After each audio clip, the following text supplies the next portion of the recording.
'Yan ta'adda sun sake halaka mutane 7 a jihar Kaduna.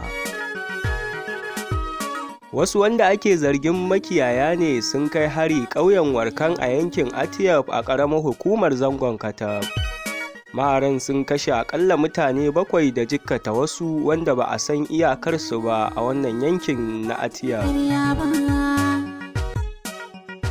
Majiyar rana ba ta ƙarya ta tabbatar da cewa maharan sun addabi wannan yanki kusan kullum sai sun kai musu hari. Ana zargin wasu makiyaya da kashe aƙalla mutane 7 a ƙauyen Warkan na yankin Atiyaf a ƙaramar hukumar Zangon Katab da ke kudancin jihar Kaduna. Jaridar Punch ta tattaro cewa 'yan bindigan sun kuma ƙona gidaje da dama da salwantar da dukiyoyi masu yawa, yayin da waɗanda suka samu raunuka ba za su misaltu ba. Majiyarmu ta rana ba ta ƙarya ta ce maharan sun durfafi ƙauyen lokacin da kai harin suka ci karensu babu babbaka, yayin da mahukunta ke ƙoƙarin gano yawan mutanen da suka samu raunuka. Rahoton ya ce abin baƙin ciki shine yadda mahukunta ba sa ɗaukan matakai masu tsauri da za su daƙile irin waɗannan hare-haren da suke faruwa na tsawon lokaci musamman a yankin Atiyaf. Mun gagara fahimtar yadda ake kai hare-hare akai-akai musamman a wannan yanki namu na Atiyaf. Abin takaicin shine yadda gwamnati a matakin jiha da ta tarayya suka gagara ɗaukan tsauraran matakai don daƙile waɗannan hare-hare, in ji majiyar.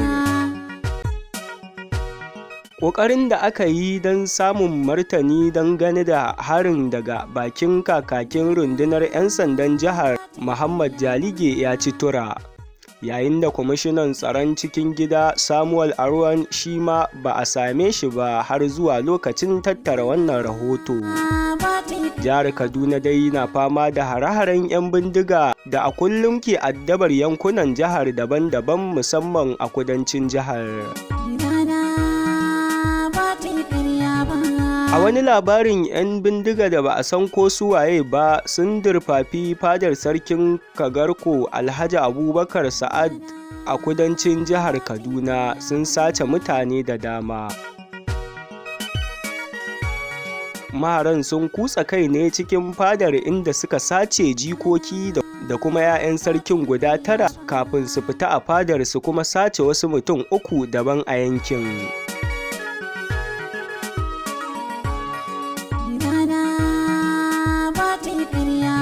An cafke wasu jami'an tsaro masu aikata fashi da makami.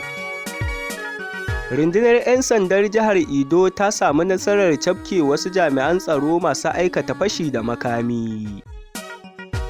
Ɓata garin jami'an tsaron su biyu an cafke su ne bisa zargin aikata laifin fashi da makami da ƙwacen mota, waɗanda ake zargin dai ɗaya daga cikinsu jami'in sojan ruwa ne, yayin da ɗayan kuma jami'in gandaroba ne. Rundunar 'yan sandan jihar Edo ta cafke wani jami'an sojan ruwa mai suna Ibrahim Adamu mai shekara 25 a duniya da wani jami'in gandaroba mai suna Abdullahi Abdulwahab mai shekara 26 bisa zargin fashi da makami.